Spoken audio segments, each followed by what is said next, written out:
আমি জিয়ারুল হক, lucky medicine YouTube চ্যানেলের পক্ষ থেকে আপনাদের স্বাগত। আপনারা যারা পশুপালন করছেন, গরু চাষ করছেন বাড়িতে, গ্রামীণ খামার, গ্রামের বাড়িতে যারা গরু চাষ করছি, এবং গ্রামীণ ভাষায় বলছি, দেখেন এই দেখতে পাচ্ছেন, এই যে একটা পশু, গরুর বাছুর। হ্যাঁ, সেই বাছুরটা সে মেয়ে বাছুর হতে পারে, আরিয়া বাছুর হতে পারে। দেখতে পাচ্ছেন এই যে কীরকম গোটা গোটা হয়ে গেছে, এই ফুলে ফুলে গেছে, এর চিকিৎসা চলছে। হ্যাঁ, এই যে চিকিৎসা চলছে, দেখতে পাচ্ছেন এই যে চিকিৎসায় ঘা হয়ে গেছে, ট্রিটমেন্টের পরে ঘা হয়ে গেছে। এই দেখতে পাচ্ছেন এই পাশটাতেও ঘা হয়ে গেছে, পাটা ফুলে গেছে।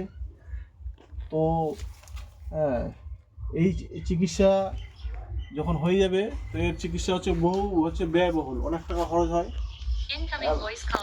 বহু টাকা খরচ হয়, এবং সিমটোমেটিক চিকিৎসা, সিমটম অনুযায়ী চিকিৎসা করতে হয়। তো এই রোগটা যাতে না হয়, এর কি প্রতিকার আছে, সেই প্রতিকার আগামী ভিডিওতে বলবো।